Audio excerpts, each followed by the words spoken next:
हरे कृष्णा। सबसे पहले तो परम आराध्य हिज होलीनेस लोकनाथ स्वामी महाराज के श्री चरणों में मेरा दंडवत प्रणाम।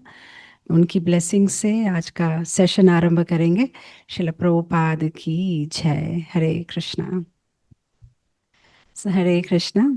आज हम सब यहाँ पे एकत्र हुए हैं राधा रानी की महिमा, राधा रानी की दिव्य लीलाओं के बारे में चर्चा करने के लिए। तो मुझे इस विषय पे बोलने के लिए कहा है, लेकिन ये विषय काफ़ी जटिल है। विषय काफ़ी गंभीर है, क्योंकि राधा रानी के तत्व के बारे में जानना, समझना, बोलना, उसके लिए विशेष योग्यता चाहिए जो मुझ में नहीं है। लेकिन अ, क्योंकि कहा गया है, इसके बारे में कुछ हम चर्चा करेंगे। स्पेशली कहा गया है कि इवन भगवान कृष्ण कहते हैं कि मैं राधा रानी के बारे में पूर्ण भाव से समझ नहीं पाया। तो जब भगवान ही राधा रानी के बारे में समझ नहीं पाते, तो हम इस टॉपिक को समझे, ये हमारे लिए काफ़ी डिफ़िकल्ट है। हमारे लिए राधा रानी के बारे में समझना जैसे कि कोई नीम के पेड़ पे जन्मा हुआ कीड़ा वो रसगुल्ला के बारे में नहीं समझ सकता, क्योंकि वो नीम के पेड़ पे ही जन्मा है, उधर ही बड़ा हुआ है और उधर ही मर जाता है। तो उसको कोई कहे कि रसगुल्ला मीठा है, चीनी जैसा है, गुड़ जैसा है, तो वो समझ नहीं पाएगा। उस तरह से हम भी राधा रानी के टॉपिक को समझ नहीं सकते। तो कोई कहेगा अगर ऐसा है, तो फिर हम क्यों चर्चा कर रहे हैं राधा रानी के विषय पे? क्यों ना कोई और विषय पे चर्चा करें। लेकिन राधा रानी और कृष्ण की लीलाओं के बारे में चर्चा करना जरूरी है। क्यों? क्यों जरूरी है? क्योंकि अगर आप देखिए चैतन्य चरितामृत में रामानंद राय और चैतन्य महाप्रभु का जब कॉन्वर्जेशन होता है, तो चैतन्य महाप्रभु जब रामानंद राय से पूछते हैं कि श्रवण में सबसे उत्तम श्रवण क्या है, तो कहते हैं कि राधा कृष्ण की लीलाओं का श्रवण करना ही सबसे उत्तम है। तो क्यों उत्तम है?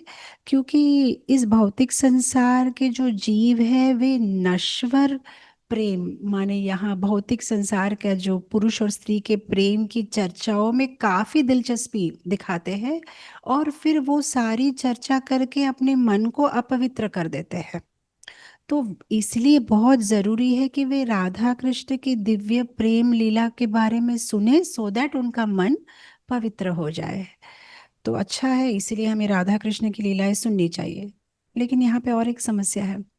जब हम राधा कृष्ण की लीला सुनने की कोशिश करते हैं, तो हम सुनते सुनते उनको भी एक भौतिक जगत के बॉयफ्रेंड गर्लफ्रेंड जैसा समझने लगते हैं और अपराध करते हैं। क्योंकि तत्व के भाव से तो हम समझते हैं कि राधा कृष्ण दिव्य है, एक आत्मा द्वि शरीर धरे, ये सब समझते हैं, लेकिन उसको महसूस नहीं करते। जिस तरह से प्रभुपाद जी ने कम से कम 8,000 बार अपने क्लासेस में कहा है कि we are not this body, we are soul, spirit soul. हम सुनते हैं लेकिन महसूस नहीं करते। हम फिर भी हमारे शारीरिक स्थिति में या हमारे बॉडी से हम रिलेट करते हैं। तो हम सुनते तो है लेकिन महसूस नहीं करते। उसी तरह से हम समझते तो है कि हाँ राधा कृष्णा दिव्य है, लेकिन जब सुनने लगते हैं तो हम भी उसे मेटेरियलिस्टिक भाव से ही सुनने लगते हैं, और वो गर्लफ्रेंड बॉयफ्रेंड वाली भावना से सुनते हैं, तो अपराध कर देते हैं। और अपराध करेंगे तो नरक जाएंगे। तो फिर ऐसा करते हैं, नहीं सुनते हैं। नहीं, पर नहीं सुनेंगे तो पवित्र नहीं होंगे। अच्छा चलो सुनते हैं, पर सुनेंगे तो अपराध करेंगे। तो सुने कि नहीं सुने? अगर राधा कृष्ण की लीला सुने तो पवित्र होंगे, पर अपराध करने के चांसेस है, और नहीं सुनेंगे तो अपवित्र ही रहेंगे। लेकिन इस समस्या का हल रूप गोस्वामी ने निकाला है। रूप गोस्वामी हमारी मदद करते हैं। रूप गोस्वामी अपने भक्त रसामृत सिंधु में जब भक्ति के 64 अंगों के बारे में बात करते, तो वो सबसे पहले कहते हैं कि गुरु का पादाश्रय। सबसे पहले लो गुरु का पादाश्रय। तो गुरु का पादाश्रय लेके, गुरु का आश्रय लेके, उनसे समझ के जान के फिर हम उनकी चर्चा कर सकते हैं, बोल सकते हैं। तो इसीलिए आ, मैं इनफैक्ट जब ये क्लास ज्वाइन करी थी तो मेरा काफ़ी संकोच हो रहा था मन में कि राधा रानी के बारे में बात करना, you know, I mean we have to be so perfect. पर देखिए भगवान की कितनी असीम कृपा है। मुझे पता नहीं था कि महाराज लाइव रहेंगे, और अब मैं कॉन्फिडेंट हूँ कि ये क्लास बढ़िया रहेगा, कि महाराज जी की कृपा, क्योंकि गुरु पाद आश्रय, जब गुरु की ब्लेसिंग होती है तब राधा रानी के टॉपिक में अब, और आज जो मैं कहने वाली हूँ या बताने वाली हूँ, अवश्य ना मुझे इसके बारे में कोई ज्ञान है ना कोई समझ है, बट तोते की तरह जो भी मैंने सुना है गुरु परंपरा से, वरिष्ठ गुरुओं से, मैं एज इट इज उसको रिपीट करने वाली हूँ। लेकिन अब अच्छा लग रहा है कि हाँ अब ये ठीक है, जब गुरु की ब्लेसिंग मिली है तो अब आगे हम जा सकते हैं। तो आज का ये जो विषय है, हम चर्चा करेंगे राधा रानी की अ, दिव्य लीलाएं, राधा कृष्ण की दिव्य लीलाएं, क्योंकि राधा कृष्ण की दिव्य लीलाएं जब हम ध्यान पूर्वक सुनेंगे तो हमारा मन पवित्र होगा, और इस भौतिक विषयों की ओर जो हमारा हृदय जाता है वो अब राधा कृष्ण के चरणों की ओर में जाएगा। और ये जो तिथियां है, जैसे अब राधाष्टमी के उपलक्ष्य में हम सब यहाँ पे जुड़े हैं, और मैंने सुना, मैंने पोस्टर देखा कि कई भक्त कुछ दिनों तक राधाष्टमी और राधा रानी के बारे में सुंदर क्लास देने वाले। ये बहुत ज़रूरी है कि जो ये पुण्य तिथियां होती है, ये इनका जतन से पालन करना चाहिए। भक्ति विनोद ठाकुर अपने भजन में कहते हैं, माधवतीति भक्ति जननी जतन पालन करे। ये सारी जो तिथि है, एकादशी, राधाष्टमी, जन्माष्टमी, ये सारी बहुत इम्पोर्टेंट तिथि है, क्योंकि ये भक्ति जननी, इस तिथि के समय में भक्ति का जन्म होगा। क्योंकि हम तो इस भौतिक संसार में तैर रहे हैं, लेकिन जब ऐसी पुण्य तिथियों के टाइम पे, जब हम भगवान में अपना मन और भी निवेशित करते हैं, जप करते हैं, कथा सुनते हैं, तो ये तिथि का भी एक प्रभाव है, और भगवान की भी विशेष कृपा होती है कि हमें इस संसार में तैरते हुए जीव को भगवान निकाल के अपने भक्ति के समुद्र में डाल देंगे। सी हम तो कितने मिलियंस ऑफ लाइफ टाइम से इस संसार के सागर में तैर रहे हैं, हमें हमें पता नहीं है कहाँ छोर है, कहाँ इसका एंड है। इनफैक्ट आई थिंक इट्स भक्ति विनोद ठाकुर का ही बहुत सुंदर भजन है जहाँ पे वो कहते हैं, अनादि कर्म फले पुड़ी भव नव जले, तारी बार ना देखी उपाय, तारी बार ना देखी उपाय। अनादि कर्म फले, अनादि मतलब इसका कोई ना एंड है, ना स्टार्टिंग डेट है, ना एंड है, पता नहीं कितने कितने सालों से अनादि कर्म फले। क्या क्या कर्म करते हैं, फिर उसका फल, फिर और कोई कर्म करते हैं। मैं क्या कर रहा हूँ, इस संसार के जल में तैर रहा हूँ, और यहाँ से कैसे बाहर निकलूं, कोई सॉल्यूशन पता नहीं चल रहा है। बहुत ही सुंदर भजन है, और उस भजन में एक चीज वो कहते हैं, जन्म ज्ञान कर्म थग दुई, मोरे प्रतरिया लोई, अवशेष फेले सिंधु जाले, अवशेष फेले सिंधु जाले। और यहाँ पे एक दो बदमाश है, दो चोर है, एक का नाम है ज्ञान और एक का नाम है कर्म, और ये दोनों मुझे उल्लू बनाते हैं। कर्म कहता है अच्छे कर्म करो, अच्छे कर्म करो, कर्म कांड करो, आपको अच्छा फल मिलेगा, और फिर मैं जब अच्छा फल करूंगा उसके अच्छे कर्म से मुझे कुछ अच्छा शरीर मिलेगा, फिर मैं पाप करूंगा, फिर पाप करने के बाद फिर पाप के कर्म भोगूंगा, फिर अच्छा कर्म करूंगा, उस तरह से मुझे वो कहते कि मेरे पास आओ आओ, लेकिन क्या करते, अवशेष फेले सिंधु जल। ये दोनों जो चोर है, ये मुझे फिर से ये सिंधु जल, भवसागर के जल में मुझे फेंक देते हैं। इसलिए मेरी एक रिक्वेस्ट है भगवान आपसे, हे मुने समाये बंधु, तुम्ही कृष्ण कृपा सिंधु, कृपा करी तुलो मोरे बाले, कृपा करी तुलो मोरे बाले। ओ कृष्णा, मेरे दोस्त, मेरे बंधु, एक छोटी सी रिक्वेस्ट है, इस समय में जब मैं ऐसे तैर रहा हूँ, ज्ञान कर्म मुझे उल्लू बना के बार बार संसार के इस सागर में ढकेल रहे हैं, क्या तुम आओगे, मेरी मदद करोगे, क्या मुझे इससे तुम निकालोगे? मैं तुमसे रिक्वेस्ट कर रहा हूँ। तो हम ये तिथि, ये जो स्पेशल तिथियां होती है, उस पे हम भगवान को स्पेशल निवेदन कर सकते हैं कि हमें यहाँ से निकालिए।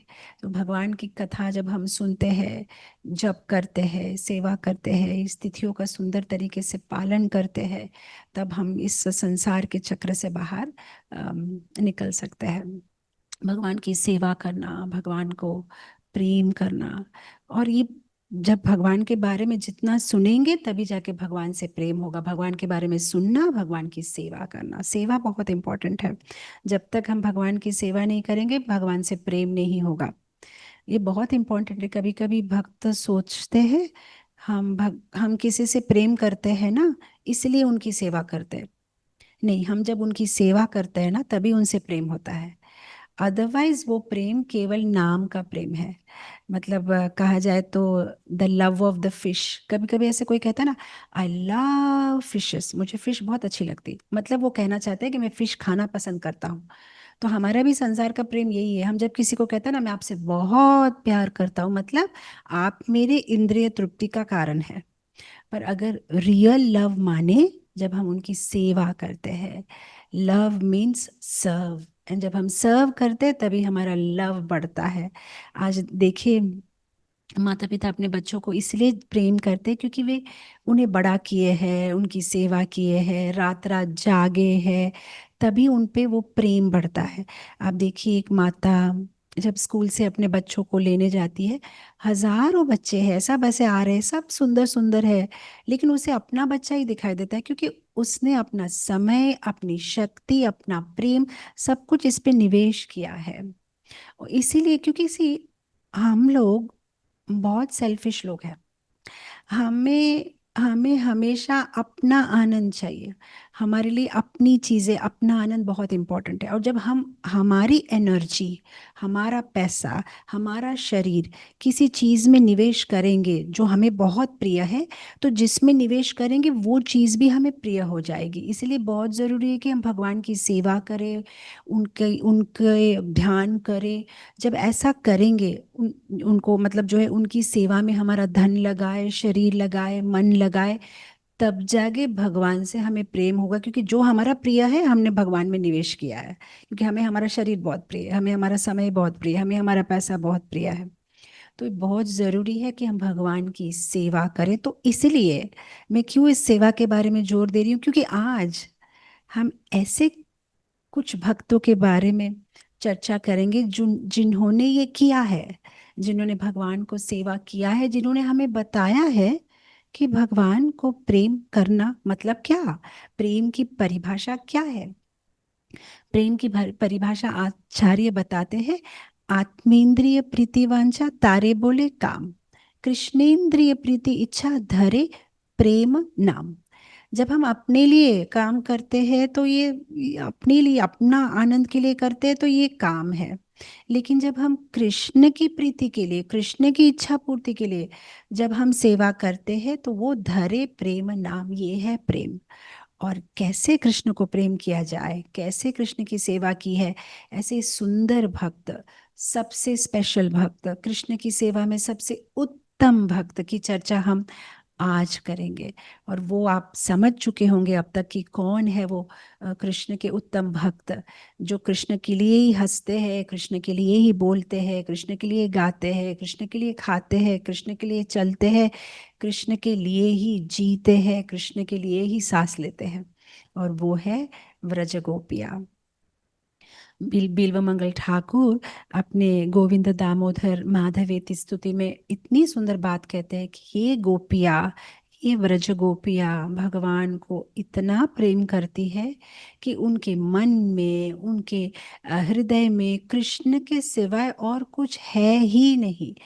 वे इतने ज्यादा कृष्णमयी है कि जब वे मथुरा जाते थे माखन या दूध या कुछ बिक्री मतलब सेल करने के लिए, तो कहना चाहिए ना, जैसे सब्जी वाले नहीं कहते ताजी ताजी सब्जी ले लो, ताजी ताजी ये ले लो।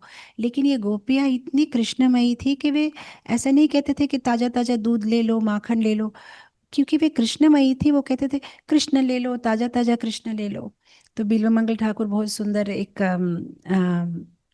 श्लोक कहते हैं, वे कहते हैं, विक्रेतु कामाखिल गोपकन्या मुरारिपादार्पित चित्तवृत्ति दध्याधिकं मोहवसात् अवोचत् गोविन्द दामोदर माधवेति।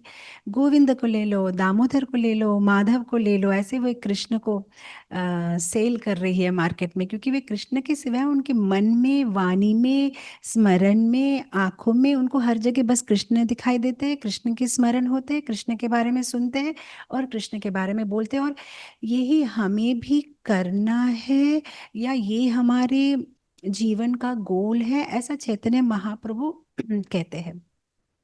चैतन्य महाप्रभु क्या का मानना क्या है? आराधयो भगवान व्रजेश तन्यास तद्धाम वृंदावनम। आराधना किसकी करनी है? कृष्ण की। कौन कृष्ण है? व्रजेश तन्यास, जो व्रज के राजा है ना, नंद जी, उनका जो बेटा है ना, उनकी पूजा करो। ओ तद्धाम वृंदावनम। और सबसे उत्तम जगह इस दुनिया में क्या है? वृंदावनम। रम्या काचिदुपासना व्रजवधू वर्गेण वा कल्पिता। और कैसे करनी है उनकी उपासना? जैसे गोपियों ने की है, व्रजवधू वर्गेण वा कल्पिता। ओ श्रीमद्भागवतं प्रमाण अमलं प्रेमा पुमर्थो महान् श्री चैतन्य महाप्रभु मतमिदं तत्रादराना परः। बस ये चैतन्य महाप्रभु का मानना है। श्रीमद् भागवतम जो है वो अमल पुराण है, जीवन का लक्ष्य है भगवान को अनकंडीशनली प्रेम करना। कैसे उनकी उपासना करना, कैसे उनको प्रेम करना? जैसे व्रज गोपियों ने किया है। तो इसीलिए आज हम उन व्रज गोपियों के बारे में चर्चा करेंगे, और उन 6.8 मिलियन, या कहा जाए तो 68 लाख गोपियां है। और उस गोपियों में से सबसे क्या कहते हैं, भगवान की निकट है 16,108 गोपी, और उसमें से भी प्रिय है 108, और उसमें से भी प्रिय है ये 8 गोपियाँ। तो 16,108 की चर्चा तो नहीं कर पाएंगे, तो आज हम वो 8 गोपियों की चर्चा करेंगे, जो राधा रानी के, भगवान कृष्ण के काफ़ी काफ़ी निकट थी। और कैसे वे भगवान को, इनफैक्ट सखियों में भी अलग अलग सखियों की लेवल होती है। कुछ होती है परम प्रेष्ठ सखी, माने एकदम क्लोज, और कुछ मतलब सबकी अलग अलग सेवाएं होती है, और उसके अनुसार उनका डिवीजन किया जाता है। तो आज हम भगवान की परम प्रेष्ठ सखिया, जो एकदम भगवान के निकट है, जो राधा रानी और कृष्ण की मन की बातें समझती है, और जो उन्हें बहुत प्रेम करती है और अलग अलग तरह से उनकी सेवा करती है, आज हम उनके बारे में चर्चा करेंगे। तो ब्रजभूमि वृंदावन धाम की जय, परम पृष्ठ सखियों की जय, वृंदावनेश्वरी श्रीमती राधा रानी की जय, और कृष्णचंद्र भगवान की जय। तो इन सब की ब्लेसिंग से हम अब आज के टॉपिक में अब एंटर करेंगे। Tell me when it's 1 hour is over. आज के विषय में मैंने ज़्यादातर ब्रह्मवैवर्त पुराण से, गोविंद लीलामृतम से, विदग्ध माधव से, राधा रस सुधानिधि से, और रूप गोस्वामी की पद्यावली से, भक्तमाल से, ऐसे कुछ अलग अलग पुस्तकों से ये 8 सखियों के साथ संबंधित 8 लीलाएं आपको सुनाने का प्रयत्न करूंगी। देखते हैं समय कितना है। तो जैसे कहा गया है, आज के इंट्रोडक्शन में ही याद कराया गया कि आज का डे बहुत स्पेशल है, क्योंकि वो जो अष्ट सखियां है, उनमें जो प्रधान सखी है, उनका आज आविर्भाव दिवस है, और वो है ललिता सखी। तो ललिता सखी बहुत बहुत स्पेशल है, भगवान को काफ़ी प्रिय है। इनफैक्ट अगर आप देखो तो भगवान के साथ में राइट में कौन खड़ा रहता है? भगवान के राइट हैंड में वो खड़ी रहती है ललिता सखी, और वो सारी सखियों की लीडर है। और ये जो सखियां है ये कलयुग में फिर आती है चैतन्य महाप्रभु के साथ हरिनाम संकीर्तन और युग धर्म का प्रचार करने के लिए। तो ललिता देवी फिर कलयुग में आती है स्वरूप दामोदर बन के, और तभी भी वो चैतन्य महाप्रभु के यानी भगवान कृष्ण के काफी निकट रहती है। ललिता देवी बहुत ही फेमस है, लेकिन काफ़ी एग्रेसिव है। मतलब ललिता देवी से सबको भय लगता है। सो कहा गया है ना कि नानी लोगों को आचार्य से भय लगता है, आचार्यों को महाजन से भय लगता है शास्त्र में वाद विवाद करने के लिए, और महाजनों को ब्रह्मा से भय लगता है, ब्रह्मा को शिवा से भय लगता है, भगवान शिव को गरुड़ जी से भय लगता है। गरुड़ जी विष्णु जी के साथ नहीं पार सकते शास्त्र के वाद विवाद में, और विष्णु जी लक्ष्मी जी के साथ नहीं पार सकते, और लक्ष्मी जी सरस्वती देवी के साथ नहीं पार सकते, और सरस्वती देवी कृष्ण के साथ नहीं पार सकते, और कृष्ण ललिता से नहीं पार सकते। वे ललिता से डरते हैं। ललिता से वाद विवाद में कृष्ण हमेशा हार जाते हैं। तो आज उन ललिता देवी के बारे में हम डिस्कस करेंगे, कैसे ये ललिता देवी श्रीमती राधा रानी की नित्य रंग सखी है, हमेशा उनके साथ रहती है। उनका शरीर का रंग गोराचन माने गोमूत्र के जैसा है। गोमूत्र के जैसा है। और वो हमेशा कैसे कपड़े पहनती है? मयूर पाखा, मयूर पाख का जो रंग है वैसे वे कपड़े पहनती है। उनकी मदर माँ का नाम है शारदा देवी, पिताजी का नाम है विशोखा, उनके पति का नाम था भैरव। और ललिता सखी की आ, आयु है 14 साल 8 महीना 27 दिन, और वो भी यावत में रहती है। तो ललिता देवी के संबंधित एक लीला ये है कि पितृपक्ष में साधारण तो घर में सब श्राद्ध वगैरह या पूजा करना या एंसेस्टर्स के लिए, पूर्वज के लिए बहुत सारी सेरेमनीज होती है। तो जब राधा रानी की शादी हो गया और वे अभिमन्यु के घर यावत चले गए, तो अब वे कृष्ण के विरह में थे, तो वे कृष्ण से मिलना चाहते थे। लेकिन ये 15 दिन जो पितृपक्ष का है उन्हें बाहर जाना मना था। अदरवाइज वे सूर्य पूजा के नाम पे या किसी और बहाने से वे चले जाते थे कृष्ण को मिलने के लिए। लेकिन पितृपक्ष में उसको बाहर जाना मना था। तो अब वे रो रही है, तो ललिता उनके पास में आती है, कहते राधा रानी क्यों रो रही हो? नहीं, मुझे तो कृष्ण से मिलना है, आप क्या करें? तो ललिता देवी एक उनकी स्पेशलिटी ये है कि राधा रानी कभी भी अगर दुखी है या मन में कोई उनका दुख है या कृष्ण के विरह में वे रो रही है, तो ललिता देवी जहाँ भी हो वहाँ पे वो आ जाती है, वो प्रत्यक्ष हो जाती है। तो ललिता देवी कहती है ठीक है राधा, मैं अभी इसका कोई सॉल्यूशन निकालती हूँ। तो ललिता देवी पूरा प्लान बनाती है पूर्णमासी के साथ, और फिर वे आती है, उनकी जो सास है जटिला, सो उनसे आके कहती है कि मैं राधा रानी को ले चलती हूँ, हमें पूजा के लिए जाना है। तो जटिला कहती है कौन सी पूजा, अभी तो पितृपक्ष चल रहा है, अभी तो कोई पूजा वूजा नहीं होती। तो फिर ललिता देवी कहते क्यों, आपको पता नहीं है? एक स्पेशल पूजा है ना जो नई शादी जिनकी होती है उनको करना होता है, इसे सांझी कहते हैं। ये क्या है? तो मैंने कभी सुना नहीं, ये क्या होता है सांझी? वो आपको पता नहीं है? सूर्य देव की जो पत्नी है संध्या, उनके लिए ये 15 दिन जो पितृपक्ष का होता है उनके लिए स्पेशली नवविवाहित महिलाएं पूजा करती है। जो फॉरेस्ट से या गार्डन से, उद्यान से सुंदर सुंदर फूल को लाना है और उसको सजाना है और उसकी फिर पूजा करनी है। तो मैंने तो ऐसा कभी सुना नहीं, यहाँ से जाओ ललिता, मैंने ऐसी कोई पूजा सुनी ही नहीं है। तो ललिता कहती है अगर आपको विश्वास नहीं है तो पूरनमासी से पूछ लो। तो फिर ललिता देवी वहाँ पूरनमासी को लेके आती है, और फिर पूर्णमासी कहते हैं हाँ ये तो सच है जटिला, तुम्हें पता नहीं है, ये तो बहुत स्पेशल पूजा है और सबको करनी ही चाहिए, और ऐसा करने से संध्या देवी का आशीर्वाद होगा और तुम्हारी बेटे की आयु बढ़ेगी। तो जटिला ने कहा अच्छा मुझे तो पता ही ना था, ठीक है फिर ले जाओ राधा को। तो फिर उस बहाने से ललिता देवी जो है राधा रानी को लेके चलती है कृष्ण से मिलने के लिए गोवर्धन के पास में गोविंद कुंड। तो गोविंद कुंड के आसपास ललिता देवी की आंखें ढूंढ रही है कि कृष्ण कहाँ है, तो दूर से दिखाई देते कि कृष्ण वहां पे सो रहे हैं, मधुमंगल के साथ में गायें चर रही है और भगवान जो है एक वृक्ष के नीचे आराम कर रहे हैं।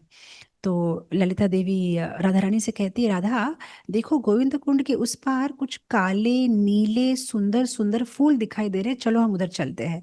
तो राधा रानी को वो लेके चलती है, और जैसे ही वो वहां पे प्रवेश करती है, कृष्ण की नींद उड़ जाती है और वो देखते कि ये कौन है।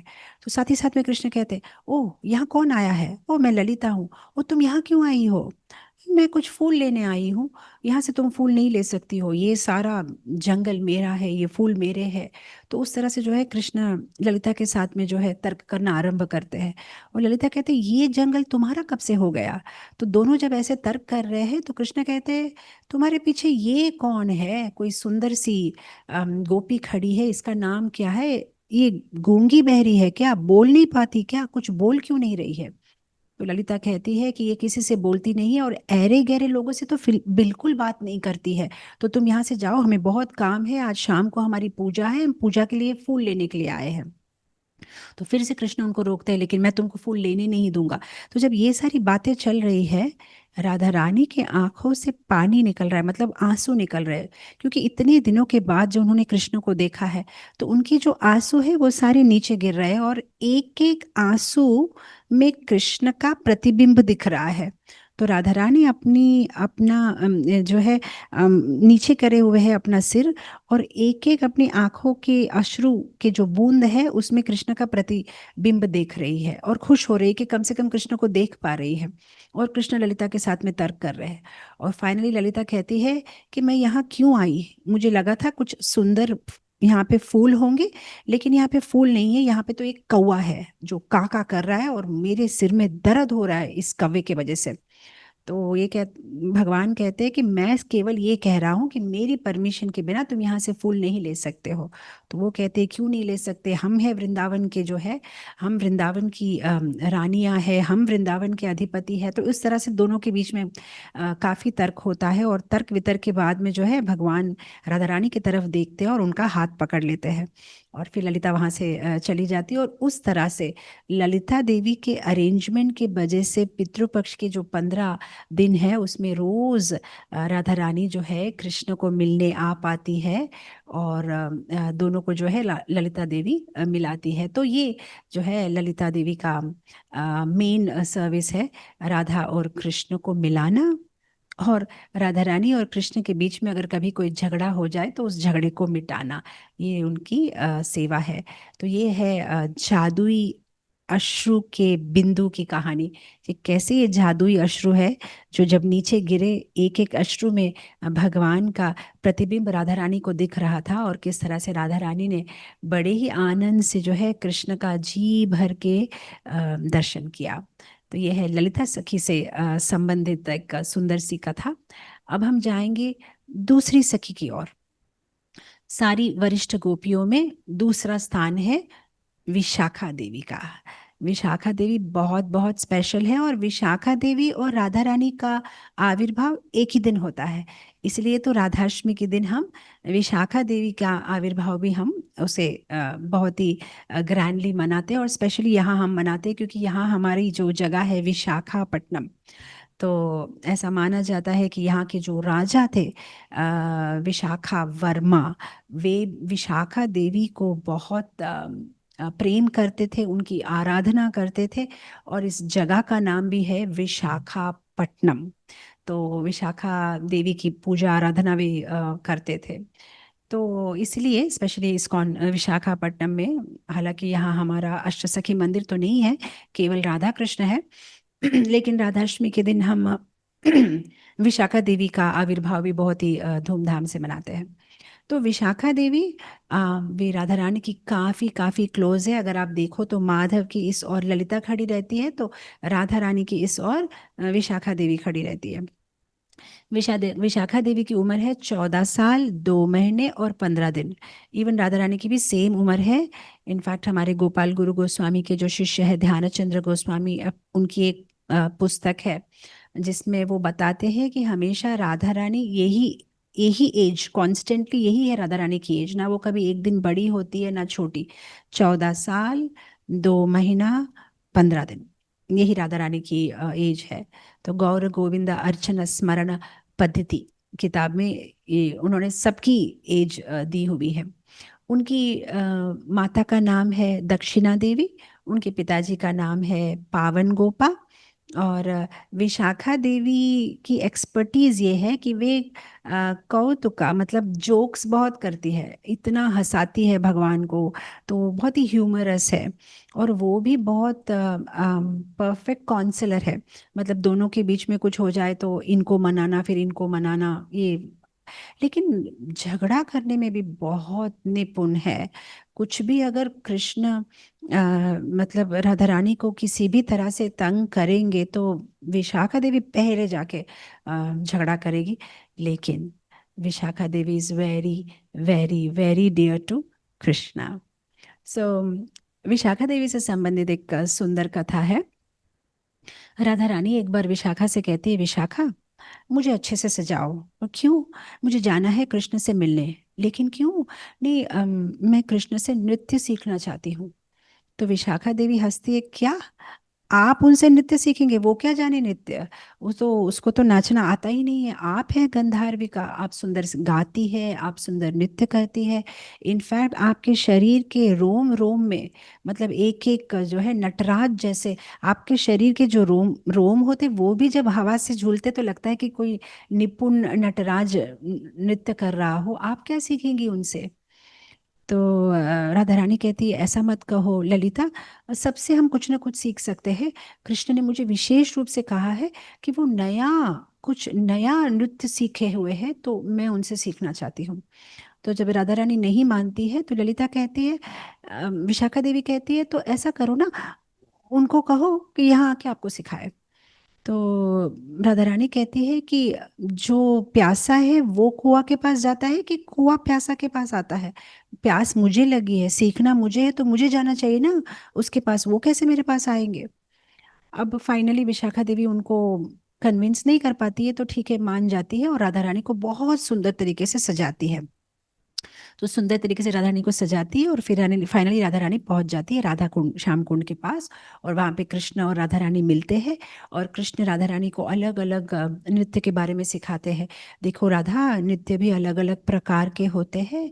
कुछ नृत्य ऐसे हैं जो शरीर के हर अंगों को मतलब हिलाना पड़ता है, लेकिन कुछ नृत्य ऐसा है जिसमें केवल आंखों को हिलाने से भी नृत्य होता है। कुछ नृत्य ऐसा होता है केवल आईब्रोज, सिर्फ आईब्रोज की मूवमेंट से भी नृत्य होता है। कुछ नृत्य ऐसा है केवल नेक, गले की मूवमेंट से भी नृत्य कर सकते हैं। कुछ नृत्य ऐसा होता है केवल अपनी भावनाओं को व्यक्त करना, इमोशनल, वो भी नृत्य होता है। ऐसा बहुत सारी चीजें नृत्य के बारे में बताते हैं, कैसे नृत्य करना चाहिए, कैसे होना चाहिए। तो ये सब कुछ होने के बाद में दोनों थक जाते हैं। जब दोनों क्लांत हो जाते हैं तो यमुना नदी के पास में एक कुंज में दोनों विश्राम करते हैं। कुछ देर विश्राम करने के बाद में राधा रानी कहती है, काफी देर हो गई है कृष्णा, अब मैं चलती हूँ। तो जब राधा रानी निकलने वाली होती है, कृष्ण ने क्या किया है, जब राधा रानी सो रही थी, आराम कर रही थी, तो कृष्ण ने राधा रानी की अंगूठी चोरी कर ली। अब जब राधा रानी बरसाना पहुंच गई, विशाखा देवी की एक सेवा है, राधा रानी के जितने भी गहने होते हैं वो सारे सटीक डब्बों में रखना, उसको वापस रख देना, ये उनकी सेवा है। तो विशाखा देवी एक एक करके राधा रानी के सारे जो गहने हैं वो निकाल रही है। अब राधा रानी के गहनों की भी एक काउंटिंग है। टोटल 64 गहने राधा रानी पहनती है। इवन जो उनके पैर के नुपुर होते हैं ना, पायल जिसे कहते हैं, वो भी 4 प्रकार के होते हैं। एक जिसमें करताल जैसा शब्द आए, एक जिसमें शंख जैसा शब्द आए, एक जिसमें घुंघरू के जो बेल होते हैं, मंदिर की घंटियां वैसे शब्द, तो अलग अलग। उनके एंकलेट्स 4 प्रकार के होते हैं, उनकी जो इयररिंग्स होती है वो भी 3-4 प्रकार की होती है। तो ऐसा कुल मिला के नाक की नथनी से लेके ऊपर का टीका से लेके बहुत सारे ऑर्नामेंट्स होते हैं। तो धीरे धीरे करके विशाखा देवी सारे निकाल रही है और काउंट कर रही है। तब देखा काउंटिंग में एक कम है। तब उन्हें समझ में आ कि क्या कम है, ओ अंगूठी कम है। और ये स्पेशल अंगूठी थी क्योंकि राधा रानी के जन्मदिन पर कीर्तिदा देवी ने उन्हें गिफ्ट की थी। तो विशाखा देवी कहती है, राधा तुम्हारी अंगूठी कहाँ है? वो तो यही तो थी, मैं मुझे पता नहीं, नहीं पर अंगूठी तो नहीं है तुम्हारी। इमीडिएटली विशाखा देवी कहती है, मुझे पता है, कृष्ण ने ली होगी। राधा रानी कहती है, विशाखा तुम हमेशा ऐसा क्यों सोचती हो? कृष्ण तो बहुत भोला है, वो क्यों लेने लगा मेरी अंगूठी? अब विशाखा देवी कहती है, राधा कृष्ण नहीं, तुम भोली हो, तुम उसको नहीं जानती हो, वो एक नंबर का चोर है। वो इतना निपुण चोर है कि अगर कोई गोपी उसके पास से निकल जाए तो वो गोपी के जाने बिना उसके आंख का काजल भी वो चोरी कर लेगा। ऐसा है वो चोर। तो वो कहते, नहीं नहीं, तुम भूल सोच रही हो, वो तो मेरे साथ ही था, हम दोनों साथ में नृत्य कर रहे थे, मुझे नहीं लगता उसने चोरी की होगी। और विशाखा देवी कहते, ओ राधा, तुम बहुत भोली हो। जो माखन चोरी कर सकता है, जो हमारे कपड़े चोरी कर सकता है, जो तुम्हारा हृदय चोरी कर सकता है, जो इवन बादल का रंग भी चोरी कर लेता है, और जो उसका नाम ले उसके सारे पाप चोरी कर सकता है, उसके लिए तुम्हारी अंगूठी चोरी करना कोई बड़ी बात नहीं है। तुमसे बात करना कोई फायदा नहीं, मैं जाती हूँ पहले कृष्ण के पास, तुम्हारी अंगूठी लेके आती हूँ। अब राधा रानी को वहां पे वो छोड़ के विशाखा गुस्से से बाहर निकलती है और भागती है हर जगह, कहाँ है कृष्ण। फाइनली दिखाई देते हैं कृष्ण गोविंद कुंड के पास में, वो गाय चरा रहे हैं। सीधा विशाखा जाती है और कहती है, दे दो। क्या? दे दो? क्या दे दो? राधा रानी की अंगूठी दे दो। ज्यादा ड्रामा मत करो, मुझे पता ही तुम्हारे पास है। ये क्या बात कह रही हो? अंगूठी मतलब वो क्या होता है? कृष्ण, तुम ये क्या कह रहे हो? मुझे पता है तुम्हारे पास राधा रानी की अंगूठी है, वो जो उंगलियों में पहनते हैं ना। ओ, अब मुझे कैसे पता? अब मैं तो गोपी नहीं हूं ना। आप लोग कितना कुछ पहनते हो, कान में कुछ पहनते हो, नाक में कुछ पहनते हो, अरे टोज में कुछ पहनते हो, उंगलियों में पहनते हो। मुझे कैसे पता चलेगा क्या गुम गया, क्या कहाँ पहना? तो अब विशाखा कहती है, तुमने अभी अभी कहा तुम्हें पता नहीं, लेकिन ये पूरा क्लास तुमने दिया कि हम कहाँ क्या पहनते हैं, सब ज्ञान तुम्हें है। नहीं नहीं, ये तो सामान्य ज्ञान है, आप लोगों को देख के मैं समझ पाता हूँ कि कुछ ना कुछ यहाँ वहाँ पहनती है, लेकिन उसका नाम क्या है वो सब मुझे नहीं समझ में आता है। कहते, ये सारी बातें मत करो, पहले राधा रानी की अंगूठी वापस दो, वो काफी स्पेशल अंगूठी है। तो कृष्ण कह रहे हैं, मैं सच कह रहा हूँ, मुझे पता नहीं है कौन सी अंगूठी की बात कर रहे हो। अब विशाखा कहती है, तुमसे तर्क करना लाभ नहीं है, चलो राधा रानी के पास। तो कृष्ण कहते हैं, विथ माई प्लेजर, लेके चलो राधा रानी के पास मुझे। तो राधा रानी के पास में लेके चलते हैं। वहां पे राधा रानी सारी सखियों के साथ में बैठी हुई है, और विशाखा कृष्ण को खींचते हुए लेके आती है, देखो ये रहा तुम्हारा चोर, कहो इसे तुम्हारी अंगूठी देने के लिए। अब राधा रानी कुछ नहीं कहती है, कृष्ण की ओर देखती है। अब विशाखा कहती, इससे नहीं होगा। सारी सखियों को बोलती, इसको पूरा ऊपर से नीचे ढूंढो, जरूर कहीं छुपाया होगा। तो सारी गोपियां मिलके भगवान को फ्रिस्किंग करती, जैसे हमारी नहीं होती एयरपोर्ट में फ्रिस्किंग, मतलब ऊपर से नीचे सब, कहाँ कुछ तो छुपाया नहीं, वैसे भगवान के कोई हाथों में कोई ऐसे गुदगुदी कर रहा है, कोई कान के पास में, कोई यहाँ, हर जगह जो ढूंढ रहे कि कहाँ है कहाँ है, राधा रानी की अंगूठी कहीं पीछे लगाई है, कहीं तुम्हारे घुंघरालू बाल के अंदर में लगा, छुपा दी है क्या? तो उस तरह से ढूंढते ढूंढते ढूंढते भगवान की कमर में धोती को थोड़ा सा मोड़ के राधा रानी की अंगूठी रखी हुई थी, तो सीधा निकालते हैं राधा रानी की अंगूठी। और जैसे ही कृष्ण की धोती से वो अंगूठी मिलती है, वैसे ही राधा रानी एकदम शॉक। कृष्णा, तुमने मेरी अंगूठी सच में चोरी की थी? मुझसे, मैं तो विश्वास नहीं कर पाई, मैं तुमसे और कभी बात नहीं करूंगी, ऐसा मतलब कह के राधा रानी गुस्सा होके वहां से चली जाती है। और विशाखा और सारी सखियां कहती, अब आई, अब तुम्हें सही पनिशमेंट मिला, राधा रानी तुमसे कहीं कभी बात नहीं करेगी, तुम यहाँ से चले जाओ। तो फिर अंगूठी लेके वे सब चले जाते हैं। अब कुछ दिन तो राधा रानी मान करती, लेकिन राधा रानी तो कृष्ण के बिना रह नहीं पाएगी उनको देखे बिना, और कृष्ण भी उनको देखे बिना रह नहीं सकते। तो अब एक दिन राधा रानी कह रही है, विशाखा, अब बहुत दिन हो गए, अब ये सब छोड़ते हैं, अब मैं कृष्ण से मिलना चाहती हूँ। तो विशाखा कहते, ऐसे कैसे छोड़ देंगे, बदला तो लेना पड़ेगा, उसने जो तुम्हारे साथ किया है, हमें उसका बदला लेना चाहिए। राधा रानी कहते, कैसे ले बदला? उसने क्या किया था? चोरी की थी ना, हम भी चोरी करेंगे। क्या चोरी करेंगे? हम उसका सब कुछ चोरी करेंगे। राधा रानी कहती, मुझे नहीं आता चोरी वोरी करना। विशाखा कहती, तुम्हें कुछ करने की जरूरत नहीं, मेरे साथ चलो, मैं एक प्लान बनाती हूँ, हम भी कृष्ण की चीजें चोरी करेंगे। राधा रानी कहती है, ठीक है, पर उसके बाद फिर मीट माट हो जाएगी ना, फिर मैं उनसे बात कर सक, हाँ हाँ, उसके बाद तुम कृष्ण से बात कर सकती हो, लेकिन पहले बदला लेना जरूरी है। कहता, ठीक है। तो एक दिन वे जाते हैं, भगवान गोविंद कुंड के पास में विश्राम कर रहे हैं। अब भगवान का एक सिस्टम था, मधुमंगल जो उनके जो अलग अलग सखा होते थे, भगवान को बहुत प्यार करते हैं, वे भगवान की सेवा करना चाहते हैं, लेकिन ठाकुर जी इतने चंचल है, 1 मिनट यहाँ तो 1 मिनट वहाँ। तो मधुमंगल बहुत स्मार्ट था। जब वो जाता था भगवान के साथ गाय चराने के लिए, और कभी अगर गोविंद कुंड में वे दोनों विश्राम करते थे वृक्ष के नीचे, तो मधुमंगल क्या करता था, अपना पैर और कृष्ण का पैर दोनों को बांध लेता था रस्सी से, या अपना जो उत्तरी होता है उससे बांध लेता था, सो दैट अगर कृष्ण की नींद मधुमंगल से पहले खुल गई और कृष्ण अगर थोड़े से हिलेंगे तो मधुमंगल को पता चल जाएगा और वो सीधा उठ जाएगा और कृष्ण की सेवा में तैयार रहेगा। तो मधुमंगल और कृष्ण दोनों के पैर बांधे हुए हैं, दोनों वृक्ष के नीचे आराम कर रहे हैं। अब राधा रानी और विशाखा वहां आती है। अब विशाखा देवी जो है, उनको बहुत सुंदर ज्ञान है हर्ब्स के बारे में। अब वृंदावन के जो फॉरेस्ट है उसमें बहुत अलग अलग हर्ब्स है, और एक पर्टिकुलर हर्ब ऐसा है कि अगर आप उसको किसी के नाक के पास में ले जाओगे तो कुछ समय के लिए वो मूर्छित हो जाएंगे, मतलब वो एकदम गहरी नींद में चले जाएंगे। तो विशाखा क्या करती है, वो सारे जो हर्ब्स हैं वृंदावन के फॉरेस्ट से, वो सारे हर्ब्स औषधि अपने हाथ में, वो जो अलग अलग टाइप के जो फूल है जिसको सूंघने से एकदम गहरी नींद में चले जाएंगे, उसको हाथ में पकड़ के लाती है और धीरे से मधुमंगल के नाक के पास, धीरे से भगवान कृष्ण के नाक के पास में रखती है, और उसकी स्मेल से जो है दोनों गहरी नींद में चले जाते हैं। अब विशाखा देवी और राधा रानी सब कुछ चोरी करते हैं।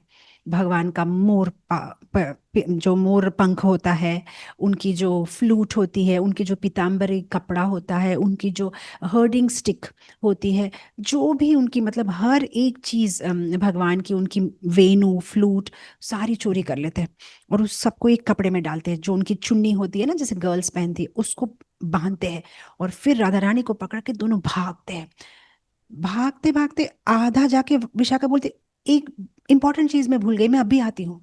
राधा रानी कहती है वापस मत जाओ, पकड़ी जाओगी, नहीं कुछ नहीं होगा, ये जरूरी है। वो वापस जाती है और फिर मधुमंगल की मूंछ को आधा काट के फिर भागती है। राधा रानी कहती है क्या किया तुमने, मैंने मधुमंगल की आधी मूंछ काट दी, वो बहुत बदमाशी करता है, इतना बकबक करता है वो ब्राह्मण, उसको सही पनिशमेंट मिला है।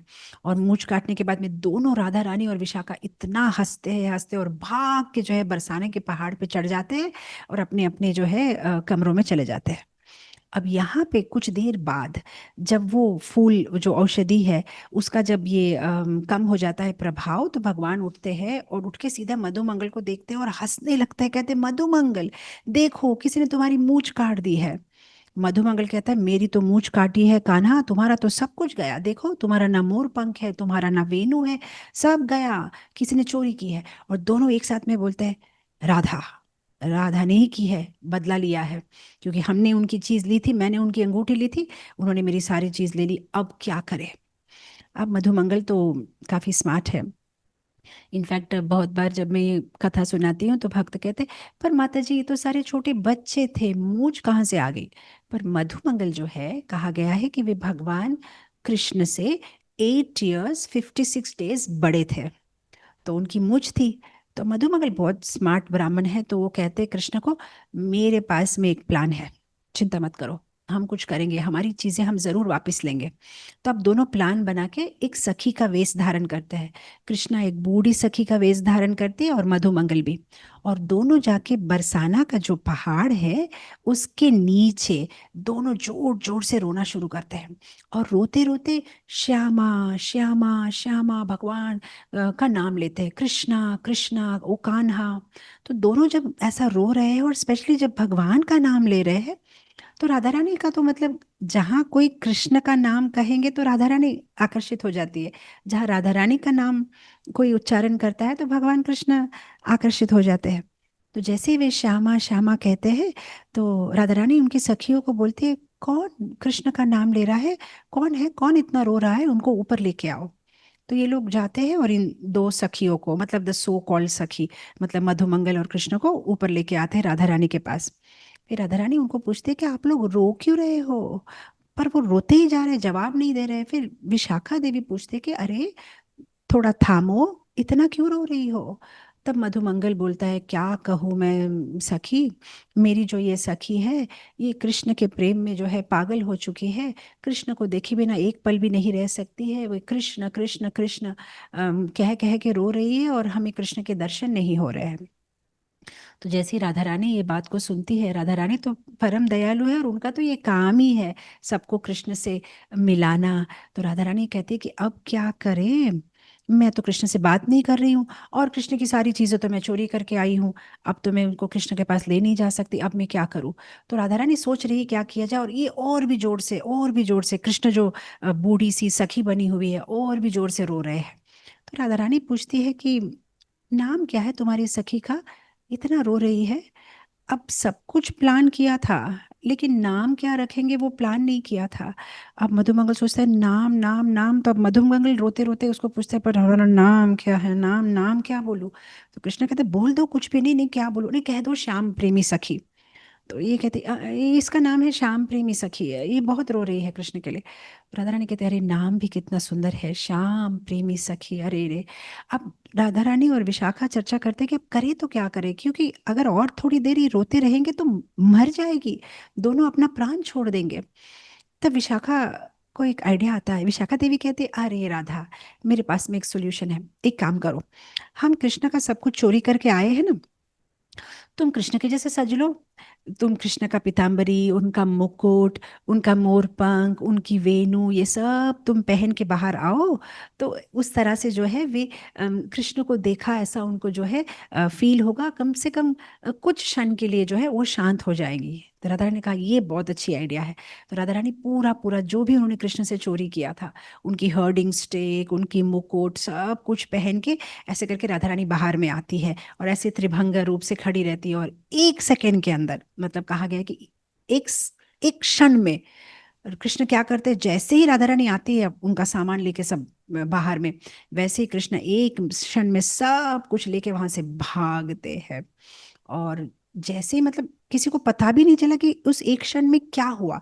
जैसे कि एकदम कभी जोर से हवा का झोंका आता है तो कैसा, मतलब इंसान अचंभित रह जाता है, वैसे वो अचंभित रह जाते कि ये हुआ क्या, अभी तो सब कुछ मेरे पास था और सब कुछ कृष्ण ने ले लिया।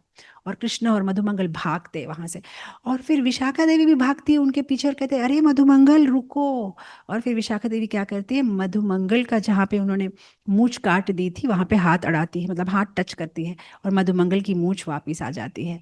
और मधुमंगल बहुत खुश हो जाते हैं, और विशाखा देवी कहते हैं देखो मैं तुम्हें आशीर्वाद देती हूँ, अगर अब तुम भी अपनी मूंछ काटना चाहो तो नहीं काट पाओगे। तो उस तरह से सारे हंसते हैं सखिया, और कृष्ण अपनी सारी चीज़ों को वापस लेके चले जाते हैं। तो ये एक सुंदर ये पास टाइम था, जहाँ पे कृष्ण ने राधा रानी की अंगूठी चोरी की, और राधा रानी ने भी कृष्ण को छोड़ा नहीं, उन्होंने भी कृष्ण से सारी चीज़ें चोरी कर ली। इनफैक्ट ये, मतलब ये एक ही लीला नहीं है, ऐसी बार बार अनेक लीलाएं हैं जहाँ पे कृष्ण राधा रानी के आभरण, मतलब अलग अलग ऑर्नामेंट्स चोरी करते हैं। इनफैक्ट मतलब मैं गुजराती परिवार से हूँ, और हम लोग बचपन से जो है नरसी मेहता, जैसे भक्त तुकाराम के मराठी में कैसे भजन होते हैं, वैसे गुजराती में नरसी मेहता के बहुत सुंदर सुंदर भजन होते हैं। और इवन सूरदास के भी जो है बहुत सुंदर सुंदर पद हम लोग रेगुलरली हमारे घर में गाते थे। तो एक स्पेसिफिक नरसिंह मेहता का भजन है जो मुझे बहुत पसंद है, और बचपन से मैं ये गाती थी, तो मैं आज आपसे शेयर करना चाहूँगी। हालांकि आप गुजराती नहीं समझेंगे, लेकिन गुजराती और हिंदी काफ़ी सिमिलर है। और उसमें भी ये ऐसी ही एक घटना होती है जहाँ पे रास लीला हो रही है, और रास लीला के बाद में जब राधा रानी और कृष्ण थोड़ी देर के लिए ऐसा बैठते हैं आराम करने के लिए, तो राधा रानी की हाथ जाते हैं अपने नाक पे, और वो देखते हैं कि नाक की जो नथनी होती है वो नहीं है।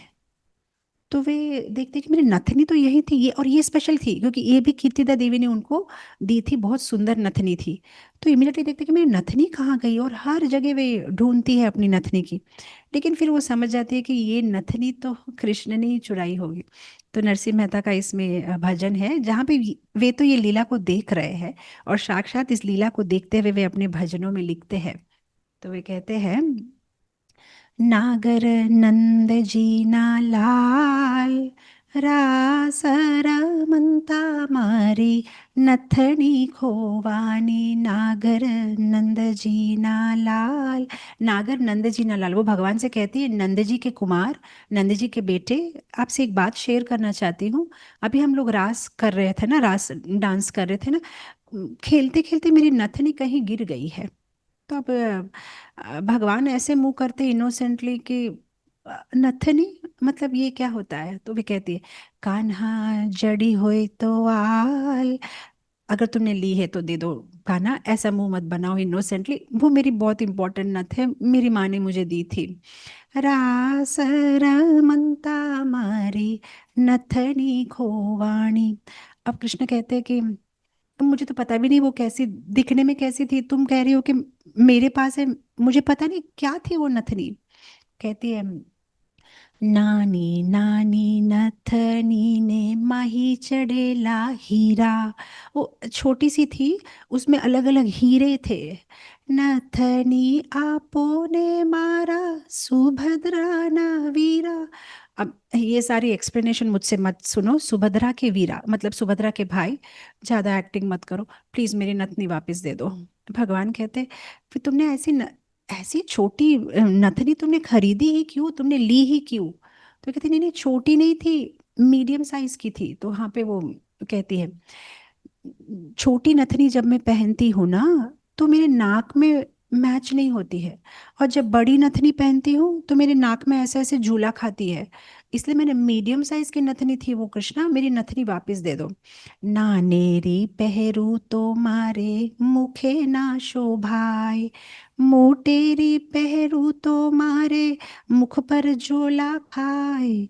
मारी नथनी खोवानी, नागर नंद जी ना लाल, रास रमंता मारी नथनी खोवानी। प्लीज वापस दे दो। अब ये कहते हैं ये अच्छा है मुझ पे ब्लेम लगाना, मैंने ना तुम्हारी नथनी देखी है ना मैं तुम्हारी नथनी के बारे में जानता हूँ, और तुम मुझसे बार बार मांग रही हो कि मेरी नथनी दे दो, मेरी नथनी दे दो। अब राधा रानी कहते हैं वृंदावन की कुंज गली में जो मोर घूमते हैं ना, वो सब अपने आप में डिस्कस कर रहे हैं राधा जी नी नथनी नो शामड़ियो छे चोर। वो सारे कह रहे हैं कि राधा जी की नथनी का जो चोर है वो ये शामड़ियो, मतलब ये जो काला दिखता है ना श्याम रंग का, इसने ही चुराई है, ये सारी ड्रामा कर रहा है। तो देखो ये सारे मोर कह रहे। तो कृष्ण कहते मोर कहने से तो मान जाओगे, मोर ही नहीं, ये देखो आम के गाछ के ऊपर में जो कोयल बैठी है वो भी कह रही है कि तुमने चुराई है। कृष्णा अब मेरी नथनी वापस दे दो। तो ये इतना सुंदर भजन है पूरा पूरा, मतलब दोनों के बीच में जो चलता है। एंड फाइनली जो है ठाकुर जी उनकी नथनी वापस कर देते हैं जो उन्होंने चुराई होती है। तो ऐसे बहुत बार कृष्ण जो है राधा रानी को चिढ़ाते हैं और उनको जो है रुलाते हैं। अ, और एक कथा बोल के यहाँ खत्म करूंगी, आई थिंक समय हो गया है आज का। तो अच्छा, विशाखा देवी कौन थी? अ, वे कैसे आई जब चैतन्य महाप्रभु के अवतार जब हुआ कलयुग में? तो विशाखा देवी थी रामानंद राय।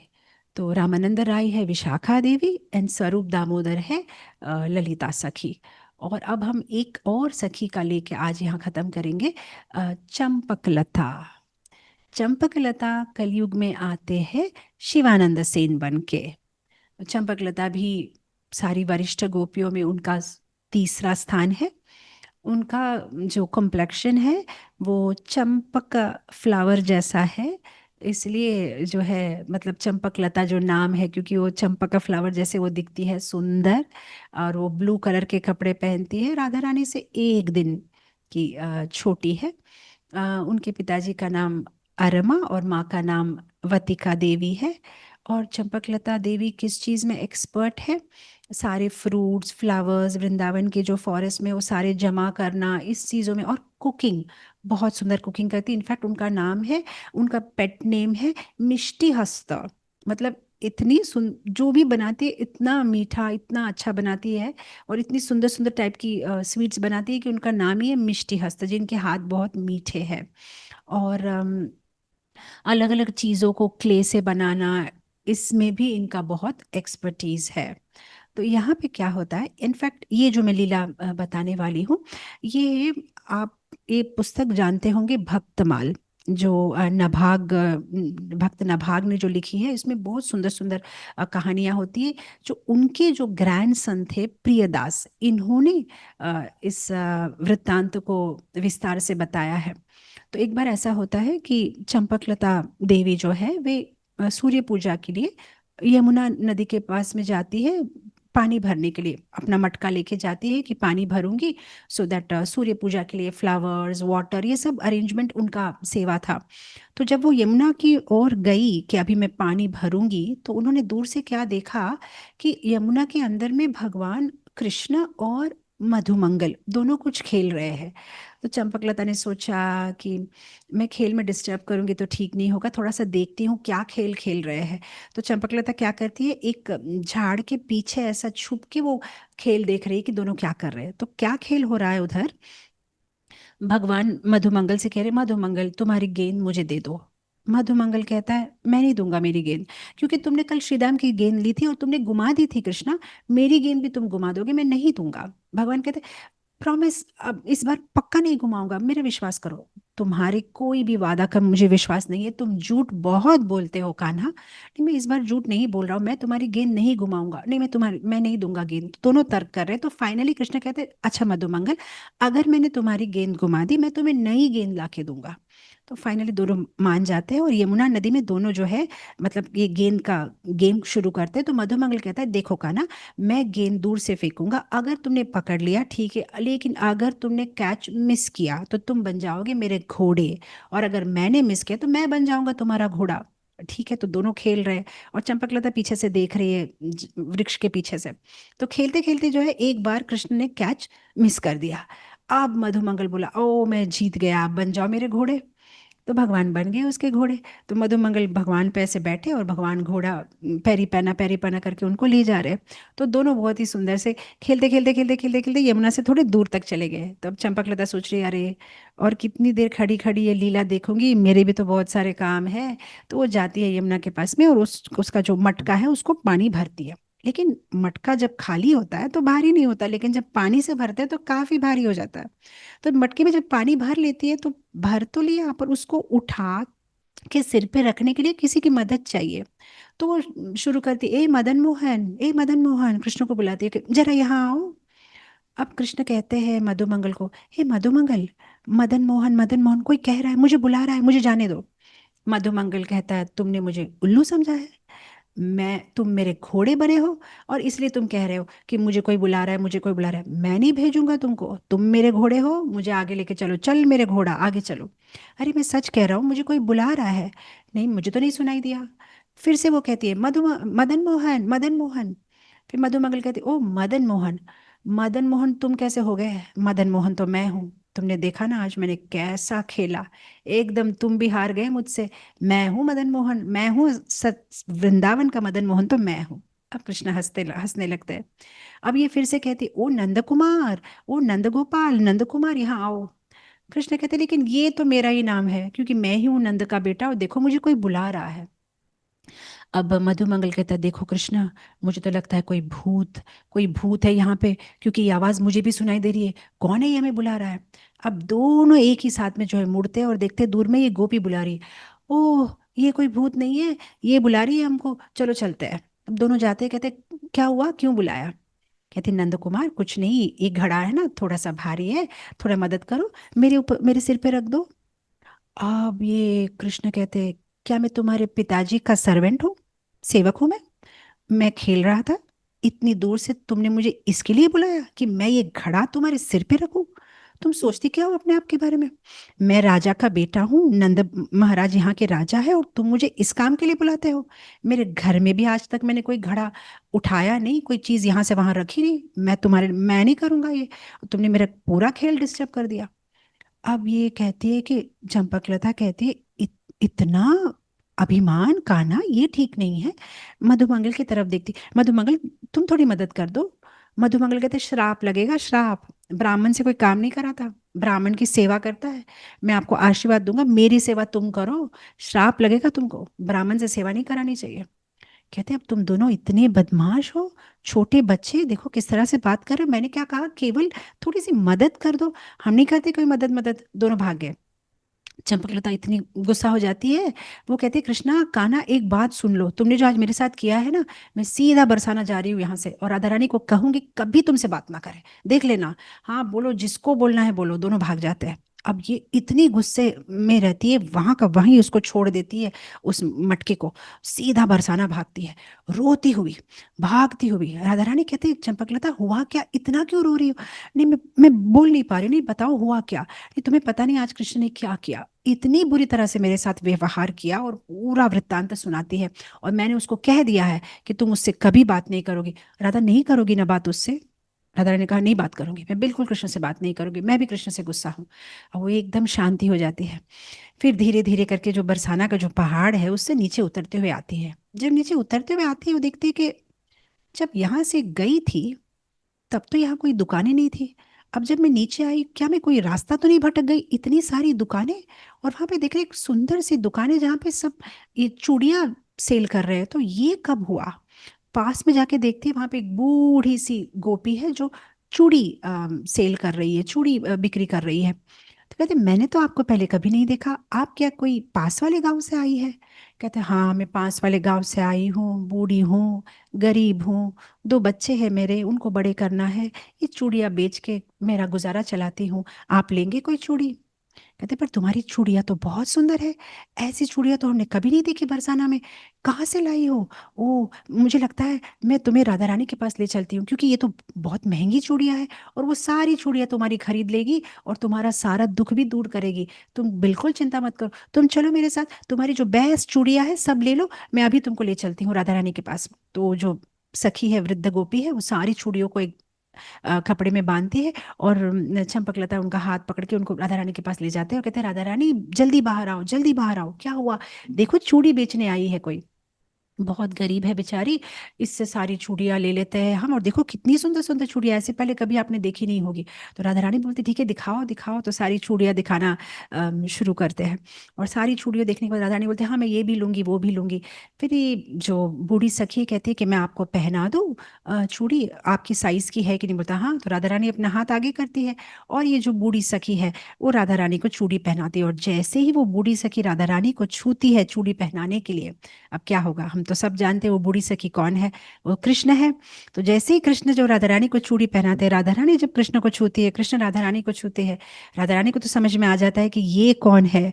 और कृष्ण तो एकदम राधे राधे राधे कह के मूर्छित हो जाते हैं। और जब वो मूर्छित हो जाते हैं, तब ये सारी सखियां देखती कि ये कौन है, और तब देखते कि चूड़ी वाले के पास से एक वेणु दिखाई दे रही है, एक मुरली दिखाई दे रही है। ओ ये तो हमारे कृष्ण है। और देखते ये सारा वेश धर के आए, और फिर सारे हंसने लगते हैं। और फिर कुछ देर के बाद जब कृष्ण आंखें खोलते तब कहते हैं कि चंपकलता तुमने तो कहा था ना कि मुझे राधा रानी से मिलने नहीं दोगी, अब क्या हुआ? तो ऐसा कह के जो है कृष्ण वहां से, मतलब ऐसे करके मुंह बना के भाग जाते कि हो गया, तुम ही खुद मुझे हाथ पकड़ के ले गई राधा रानी से मिलने के लिए। और ऐसे करके वहां से कृष्ण भाग जाते हैं। तो फिर सारी सखियां जो है हंसती है। तो उस तरह से जो है आप देखेंगे ये जो अष्ट सखियां है, अलग अलग लीलाओं के द्वारा, कभी रूठ के, कभी डांट के, कभी हंस के, कभी रास नृत्य करके, अलग अलग तरह से भगवान को जो है वे हंसाते हैं, आनंद देते हैं, और राधा और कृष्ण को अंतिम वे ही मिलाते हैं। और उनके बीच में झगड़ा भी कराते हैं, और फिर झगड़ा का सॉल्यूशन भी वही निकालते हैं। तो यहाँ हम पॉज करेंगे क्योंकि समय काफ़ी हो चुका है, और आज वर्किंग डे भी है, सबको अपने अपने वर्क पे जाना होगा। तो हमने 3 सखी कंप्लीट की है अष्ट सखी में, और बाकी सखियों की लीला हम कल कंटिन्यू करेंगे। और ज़्यादा समय लेने के लिए क्षमा चाहती हूँ, यहाँ पे मैं विराम दूंगी। Thank you so much. Hare Krishna. Jagat Guru शिला प्रभुपाद की जय। परम प्रेष्ठ सखीगण की जय। वृंदावन धाम की जय। वृंदावनेश्वरी राधा रानी की जय। कृष्णचंद्र भगवान की जय।